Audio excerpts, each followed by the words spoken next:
The nature of virtuous corporate behavior. Contemporary discussion of ethical decision-making has been dominated by 1. The deontological approach that studies decision-making behavior in terms of binding obligations, as in duty. 2. The utilitarian approach, which examines decisions in terms of the importance of utility over beauty or other considerations. Or 3. The teleological approach that looks at the quality of the consequences of decisions. Ethical behavior, however, focuses on the question what and how should I do the right thing? Epstein offered a detailed review of the development of business ethics and corporate social policy. 81 However, Dhir reported that in the evolving literature on ethical decision-making one can discern emergent interest in virtuous decision-making behavior as well. 82. Virtuous behavior is discernible in its focus on the quality of individual or corporate character. 83 It is demonstrated by the courage to act in protecting the rights and welfare of others even with incomplete information about the potentially significant cost to oneself. 84 Courage is an essential element in virtuous behavior. The cost to the decision-maker can be exorbitant and unmitigated. Cuff provided a review of the works of philosophers, psychologists, and theologians on the role of courage in decision-making in the face of threats to one's well-being. 85 Virtuous behavior focuses on the question, how should I be a better individual, a better decision-maker? As discussed by Dhir, ethical behavior need not necessarily be virtuous or courageous. 86 It may very well be motivated by self-interest in cases where the welfare of others and self-interest coincide. Unethical action does not necessarily demand courage.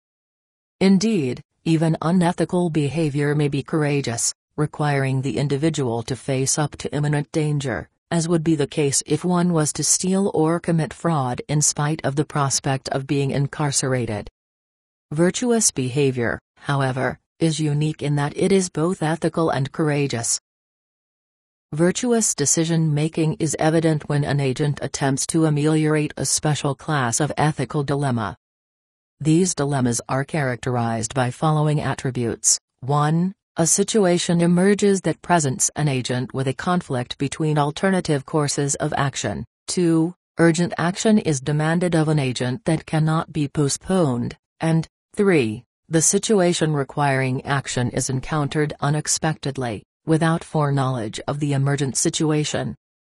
The emergent situation is not of the agent's making, and at least one of the courses of action benefits the agent's personal interests, often with relatively low associated costs or risks borne by the agent.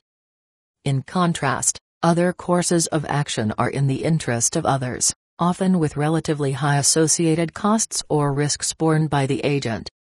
The timing of decision-making may be awkward or inconvenient in that it allows little, if any, time for study and research, consultation with experts, or detailed analysis. As is the case with any decision-making process, virtuous decision-making in the corporate setting requires that the agent make an informed choice. Nevertheless, information is incomplete.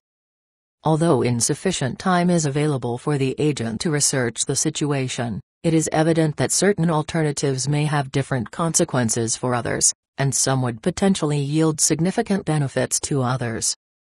To be virtuous, the agent must first recognize the dilemma, that is, the agent must recognize that, 1. There are conflicting obligations to be met, and 2. There is no solution that would satisfy all the demands of the situation. Knowledge is a prerequisite for virtuous decision-making. Through knowledge, the agent must seek wisdom, or understanding or deep insight. A virtuous decision-maker must minimize the costs to stakeholders and maximize their benefits, even at great cost to themselves. 87. Consider the example of Dr. Jeffrey Wigand, Vice President of Research and Development at Brown and Williamson from 1989 to 1993. Just 10 months into his employment with the company, he realized that he had a dilemma. His employers were claiming that their tobacco-based products were safe for consumption, but since he had a confidentiality agreement, He could not speak up about his doubts about these claims.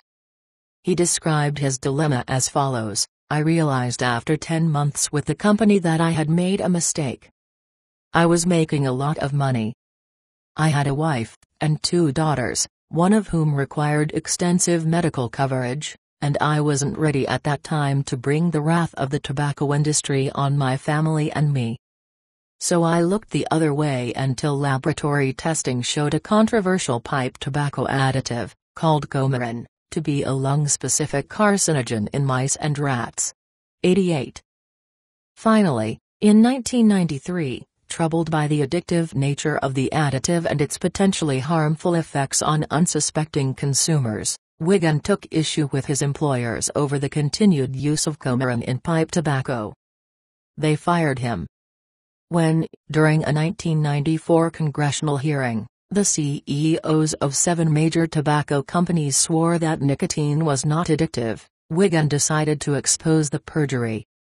He broke the confidentiality agreement with his former employers and appeared on the news show 60 Minutes in 1996 to report that Brown and Williamson was aware of the addictive nature of nicotine. He also described how he and his family were being harassed with death threats. Initially, CBS, the television network that airs the show, shelved the interview, fearing a lawsuit from Brown and Williamson.